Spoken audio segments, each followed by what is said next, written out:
Let me start by saying this. If family favoritism were an Olympic sport, my parents would have taken gold. Every year. With bonus points for style. Growing up, my older brother Mason was basically treated like the second coming of sliced bread. Not just sliced, toasted. Buttered.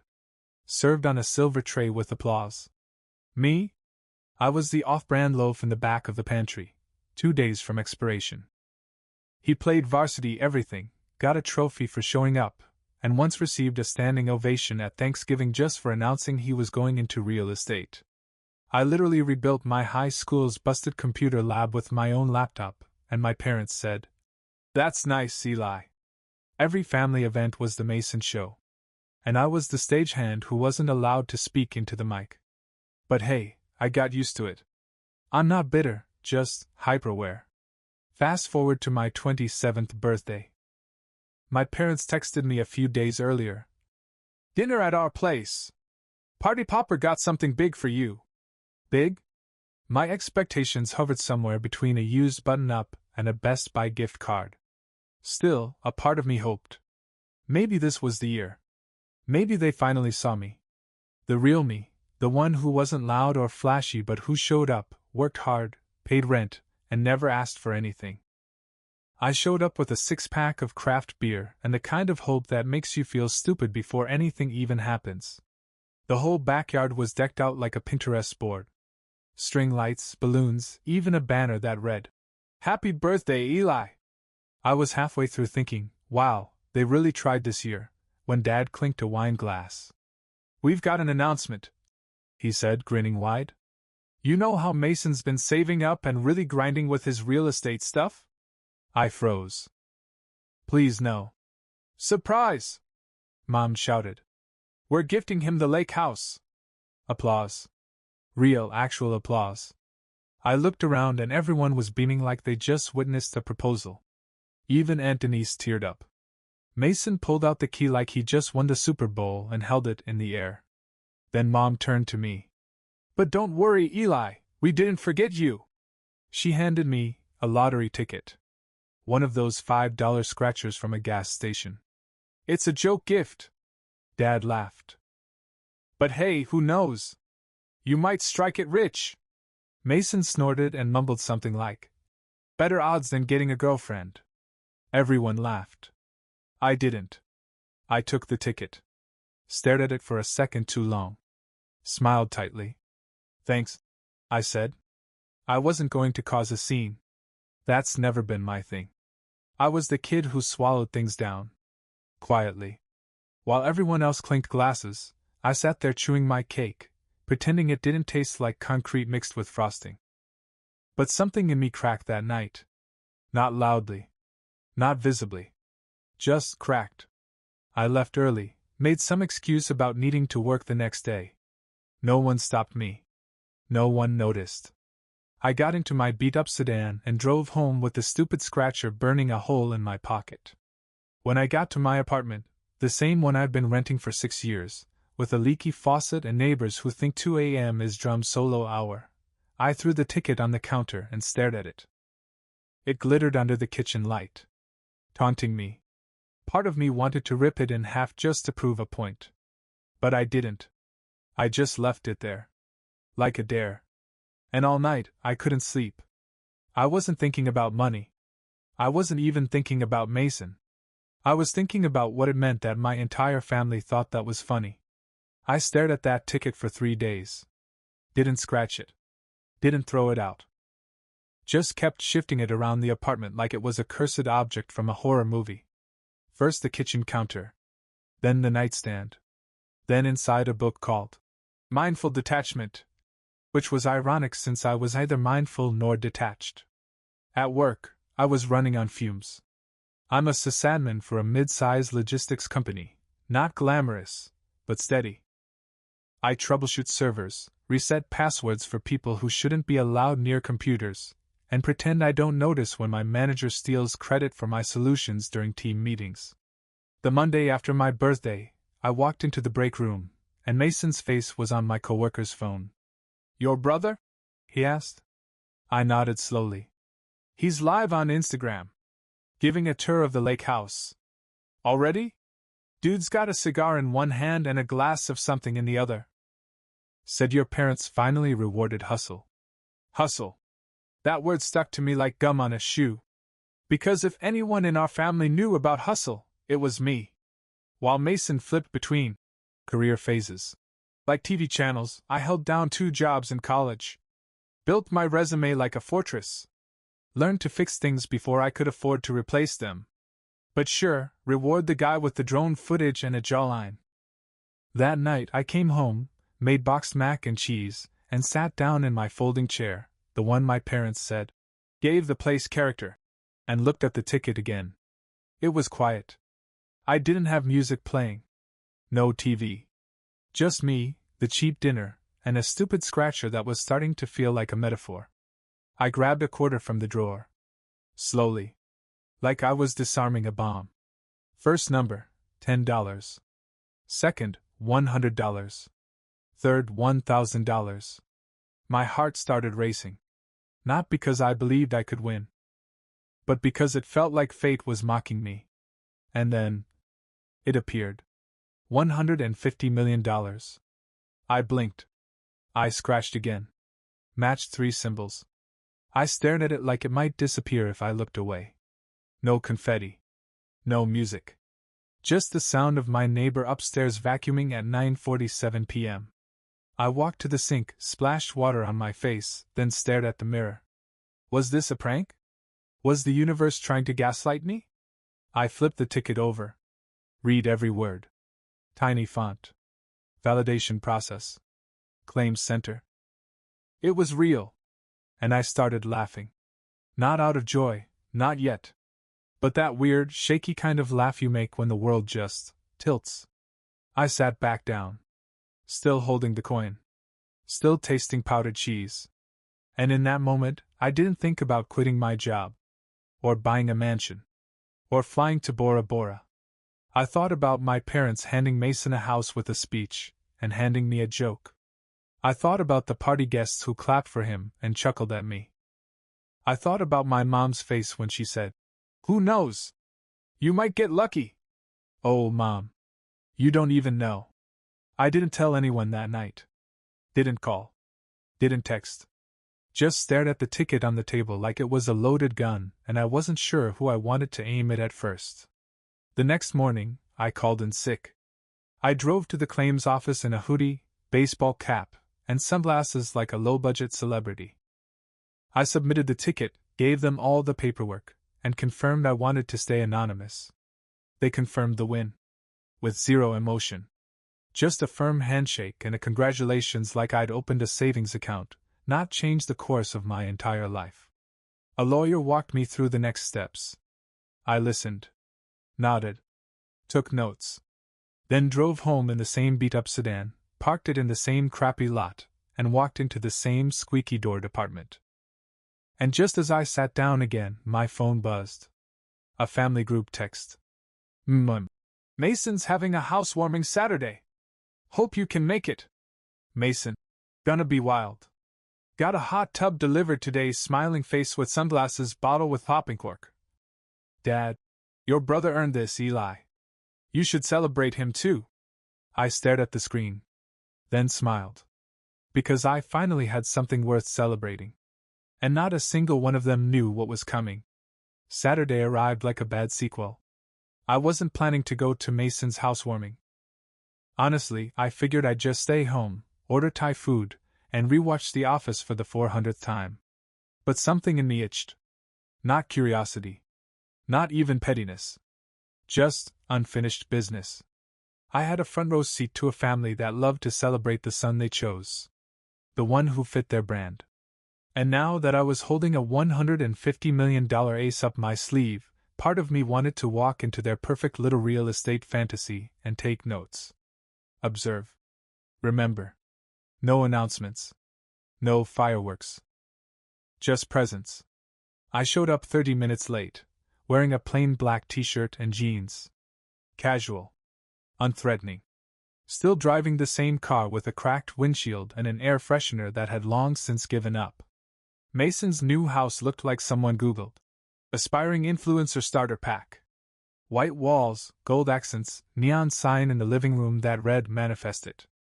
A tray of macarons sat untouched next to a champagne pyramid that was already slightly leaning. I knocked. Mason opened the door, sunglasses on indoors, drink in hand. He looked me up and down like I was a DoorDash guy who forgot the sauce. "Oh. You came," he said. "You invited me." "I mean, technically, Mom did." I stepped past him before the passive aggression fully bloomed. Inside, our parents were already bragging to their friends. I heard Dad say, "We always knew Mason had potential. He's a visionary." Cool. When I'd built an open-source tool that got picked up by a tech firm, they said, "You've always liked your little gadgets." I made my way to the kitchen. Mason's girlfriend, Britt, was there, all lip gloss and fake concern. She gave me the kind of smile you give someone who just walked in with toilet paper on their shoe. "Oh my God, Eli! I didn't know you were still in town." "I live 10 minutes from here." Right. "Still doing, like, computer things?" "I work in systems administration." She nodded blankly, already texting someone. By the time I made it to the back patio, the party was in full networking mode. Realtors, influencers, a guy who claimed to be a crypto life coach. Mason was showing people around like he built the place with his bare hands. When he got to the hot tub, he clapped loudly. "Best part of the place, right here." Dad said I deserved a little luxury. Mom chimed in. "We always say, reward effort. Mason's been working so hard." And then she looked at me. "You know, Eli, you could take a few notes from your brother." "Oh? Notes? Like how to play the family lottery?" I smiled. "Thanks. I'll keep that in mind." Dad handed me a solo cup and patted my shoulder like I was a backup quarterback. "You'll get there, son. Some people are just late bloomers." I almost laughed. I wasn't a late bloomer. I was a garden they never watered, then blamed for not growing. I sipped my drink. Stayed quiet. Watched. Logged every comment into a mental file titled, "The Reason They'll Regret This." And then came the moment that really did it. Grandma. She'd been quiet all night, sitting in the corner of the patio, watching everything unfold with those hawk-like eyes of hers. She beckoned me over. I sat beside her, expecting small talk. Instead, she said, "They don't see you." "But I do." I blinked. "What?" "You're the one who fixes things. Pays bills on time. Showed up when I fell last year. Mason's too busy taking selfies to notice anyone but himself." I swallowed. She reached into her bag and handed me a folded piece of paper. It was a recipe. Her cornbread. My favorite. "I'm not leaving money. Just instructions," she said. "I trust you more with that than with a house key." And just like that, I felt everything shift. I wasn't crazy. I wasn't invisible. I was just in the wrong room. But not for long. Because I had an idea. Not revenge. Not yet. Something better. A seed. One I'd water slowly. Silently. Until it bloomed in front of them. After the housewarming, I went home and stared at my ceiling for a long time. Not out of confusion, but calculation. See, when people win the lottery in movies, they buy a yacht, quit their job mid-Zoom call, and scream, "I'm rich!" at strangers in traffic. Me? I made a spreadsheet. No, really. I opened Excel, sat there in my boxers, and built a full-blown financial plan. Because what's better than revenge? Sustained, well-budgeted revenge. I hired a financial advisor the next morning, not the kind with Instagram ads and car selfies, but the kind who makes millionaires stay millionaires. Then I got a lawyer, an accountant, and a burner phone for good measure. Everything went into a trust. Quiet. Clean. Eli Weston was not going to be on any Forbes list. Not yet. I took the lump sum after taxes, a little under $90 million, and I didn't touch a cent of it for 2 weeks. Just watched. Listened. Planned. It started small. I called my landlord and bought the building. Outright. Then I let him keep managing it, gave him a raise, and upgraded my own apartment with new floors, fresh paint, and finally, a faucet that didn't sound like it was coughing to death. The neighbors had no idea. I still parked in my usual spot, wore my usual hoodie, and picked up takeout like a broke tech guy. But every move I made was deliberate. Like when I drove past Mason's new place and noticed the "for sale" signs around the neighborhood. The lots hadn't been claimed yet, just empty land waiting for the next influencer to throw a deposit down. So I made a few calls. Then I made a few offers. Then I bought the 3 empty properties surrounding Mason's house. Through a shell company. With plans to develop. Not with loud tenants or wild construction crews. Just gardening. Landscaping. A peaceful community garden here. A dog park there. A discreet co-op apartment for quiet long-term tenants, one of whom would be my friend Tyler, a drummer who practices shirtless at odd hours and owns 6 parrots. I didn't want to ruin Mason's life. I wanted him to feel confused. Nervous. Like the universe was shifting and he couldn't name why. Meanwhile, our family group chat was still a non-stop highlight reel of Mason's every sneeze. Mason got featured in Realtor Monthly. Dad, my boy's going places. Eli, did you see it? I replied with a thumbs up. Then muted the thread. My parents still thought I was between opportunities. I let them believe I was budgeting frozen pizza and hunting job boards. Meanwhile, I was negotiating with architects and studying zoning laws like bedtime stories. But the best part? They didn't even ask how I was doing. Not once. No. How's work? No. Need anything? Just occasional requests for help when their printer stopped working or Netflix logged out. And every time I showed up, smiled, fixed it, let them believe I was still desperate for their crumbs. Because they hadn't noticed I had built the entire table. One day, while helping Dad reset the Wi-Fi, which literally meant turning the router off and on again, he said, "You should ask your brother for advice. He's killing it." I smiled. "Yeah. Maybe I will." He nodded like he'd passed down ancient wisdom. Then asked me to take out the trash. I did. Happily. Because I knew something he didn't. The land next to Mason's house? Yeah. It was now slated for a dog rescue sanctuary and a community pottery studio. And the building I just bought downtown? It was the same office his girlfriend Britt used to rent for her lifestyle coaching collective. Her lease? Expired last month. And the new rate I was setting? Well, let's just say the universe is expensive when you're fake deep and short on clients. I wasn't being petty. I was just clearing the board. Piece by piece.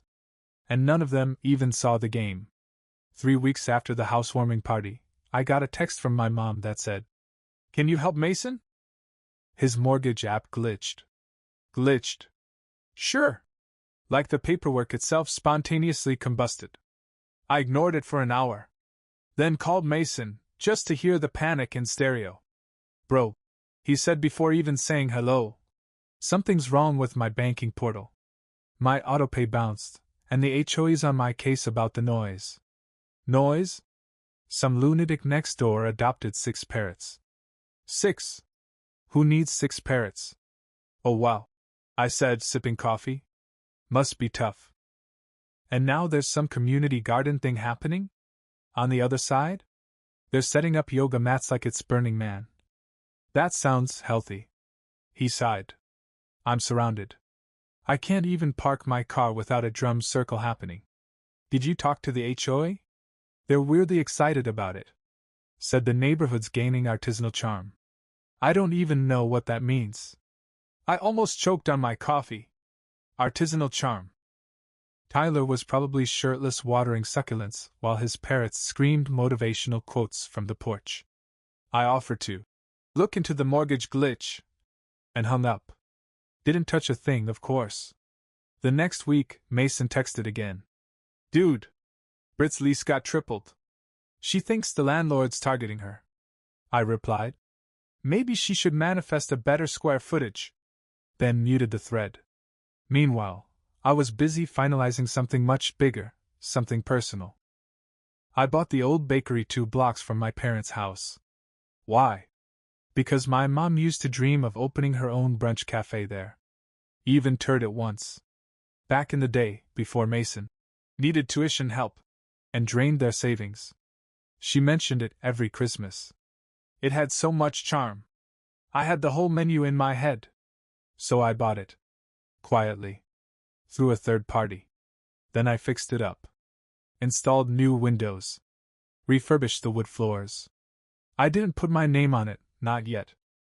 I just put a tiny sign on the front that read, "Coming soon." 2 days later, Mom called. "Eli! You'll never believe it, someone's reopening the old cafe." I feigned surprise. "No way. I hope it's someone local. Someone with taste. Oh, I'm sure they know exactly what they're doing." And then, cherry on top, I made sure she walked by during renovations and saw a peek of the menu I had printed in the window. Same exact one she'd sketched years ago and showed me once, on a rainy afternoon when she thought nobody believed in her anymore. I didn't say a word. Just gave her a gift she wouldn't even realize was from me. Because that's who I used to be. The quiet kid. The fixer. The one who listened. But now, I was still quiet. Still calm. I just had a few more tools in the shed. Back in Mason's world, chaos was bubbling. Britt posted a rant on Instagram about landlord injustice, and how people were trying to silence her vision. It got 42 likes and one sarcastic comment from a dog named Waffles. I screenshotted it. Saved it. Laughed. Dad texted me. "You been watching Mason's Girl Spiral?" Sad. I typed, deleted, then finally sent. "Everyone manifests what they deserve." No reply. I could tell he was starting to feel it, not just the mess, but the weirdness. The shift. The quiet friction between their golden son and the world they once handed him on a silver platter. And the best part? No one knew it was me. No dramatic reveal. No evil laugh. Just subtle chess moves from the background. The overlooked son. The joke. The one with the lottery ticket and a memory like a steel trap. It started with a typo. Or at least, that's what I pretended. In the family group chat, someone, I think Aunt Marlene, posted a photo of Mason at some speaking event. He stood in front of a rented Lambo, giving a thumbs up, with a quote bubble next to him that read, "Grind now, shine later." Mom captioned it with, "So proud of our rising star. Dizzy Sparkles #Hustle King." I meant to ignore it. Truly. But then my thumb slipped. And I accidentally replied with a screenshot. It was Britt's Instagram meltdown, the one where she ranted about landlords crushing female entrepreneurs, followed by 3 typos, 2 broken hashtags, and one iconic comment from a dog named Waffles that said, "This is why I chew furniture." Silence. The group chat flatlined. Then, finally, Mason popped in with, "What the hell, Eli?" I waited 15 minutes. Made myself a sandwich. Then replied, "Oops. Meant to send that to Tyler. His parrot follows Britt on Instagram." No one laughed. Except Grandma, who reacted with a thumbs up emoji, her very first emoji in group chat history. That alone? Worth it. Then Mom messaged me privately. "Eli, what's going on?" "Going on? You know something. Don't play dumb." I didn't reply. "Not yet." The next morning, Mason called.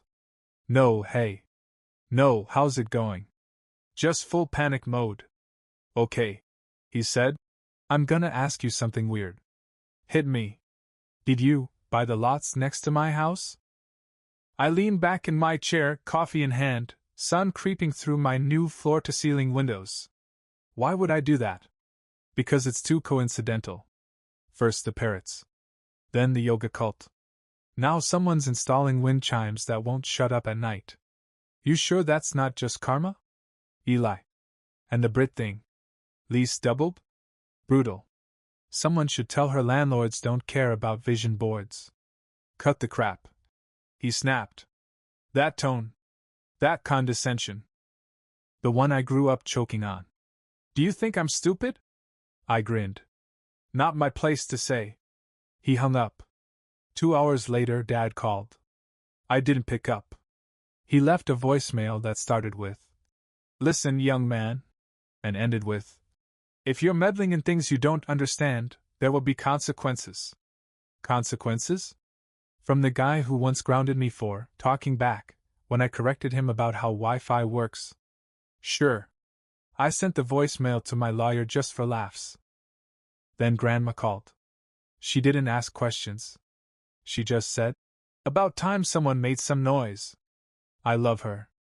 The old Eli would have panicked right about now. Would have written long apologetic texts, explained himself, begged to be understood. This Eli? He ordered sushi, blocked Brit's burner account, and started planning the cherry on top. See the bakery I bought down the street from my parents? Yeah, it was nearly done. Floors polished. Brunch menu printed. Kitchen prepped. And my favorite part? The framed recipe that would hang near the register. Grandma Lou's cornbread, the only thing warmer than her heart. She'd see it. She'd know. That would be enough. But for the rest of the family? I had something better coming. Not petty. Not loud. Just precise. Because when people finally start to realize the joke's been on them this whole time, you don't need to yell. You just need to smile. And then let the silence speak for you. It all came together faster than I expected. The floors were waxed, the paint had dried, and the sign above the door was ready to be unveiled. I kept everything classy. Minimal. Just black lettering on white. Lou's table. Brunch. Baked goods. Community. Opening day was a Saturday, the exact date Mom used to fantasize about, back when she still dared to have her own dreams. Before the house went to Mason. Before her brunch cafe became, maybe next year. I didn't send invites. Didn't post about it online. Just quietly updated the city calendar, listed it on Yelp, and had a few flyers printed that went out through the neighborhood, nowhere near the family group chat. I opened the doors at 8 a.m. sharp. We had a line by 8:12. By 9:15, the patio was full. Someone brought their pug in a bow tie. A guy with a guitar started playing unprompted near the flower beds. It was perfect. And then, at exactly 10:03 a.m., I saw them. Mom. Dad. Mason. They turned the corner like they'd just been summoned by some brunch-scented bat signal. Mom stopped walking first. Stared at the building. Squinted. "That's the old bakery," she said. Mason was already annoyed. "Looks crowded. Why'd they steal your menu?" Dad, hands in pockets, mumbled something about property rights. Then they stepped closer.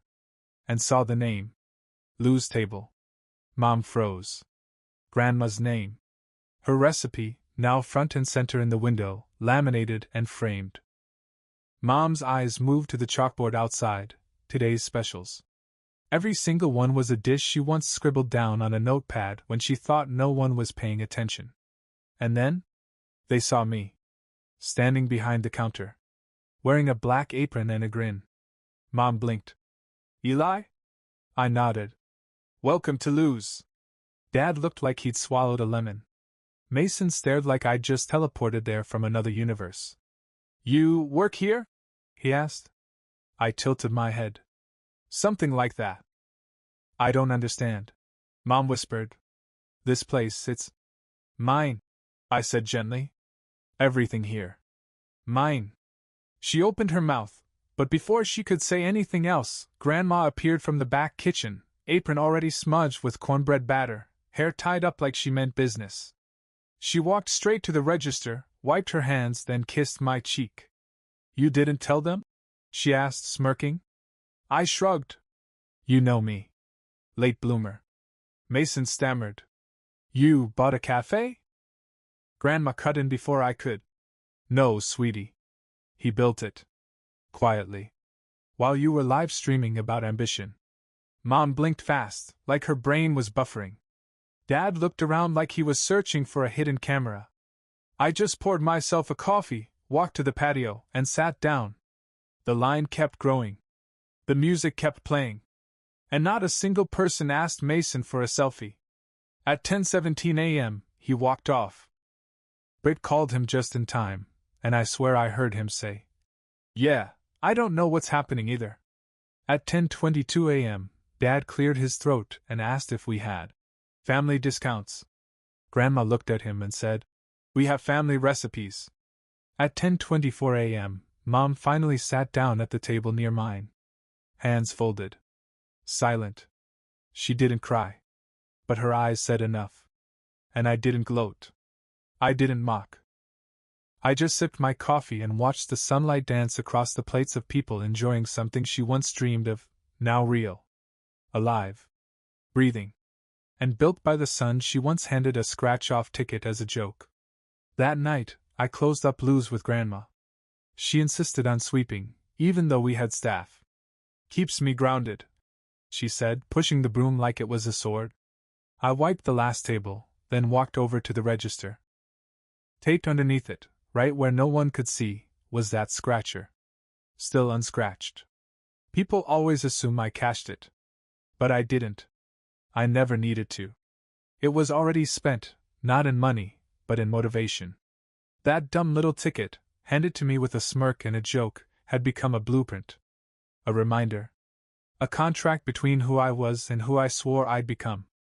I peeled it off the register and handed it to Grandma. "You ever want to try your luck?" I said. She smiled. "I already did." Then tucked it into her apron like a family heirloom. The next morning, I got a text from Mason. "You planned this whole thing, didn't you?" I stared at it for a while. Then typed one sentence. "It was your housewarming gift. Delivered. Read." No reply. Later that week, I walked past his place. The parrots were quiet. The yoga mats were gone. Britt had unfollowed half the family. The empire had shifted. Back at Lou's, business kept booming. Locals came for the cornbread, stayed for the quiet magic. Some recognized me. Most didn't. And that was fine. Because I didn't build this to be seen. I built it to stand. Mom eventually came by again. Alone. No photos. No quotes. No hustle king hashtags. Just a quiet woman holding a tray of muffins she'd baked at home. She left them on the counter and said, "For the specials board. If you want." I didn't say anything. Just added them. Next to Grandma's cornbread. And under a tiny chalkboard sign that read, "Some gifts are jokes. Some jokes become gifts."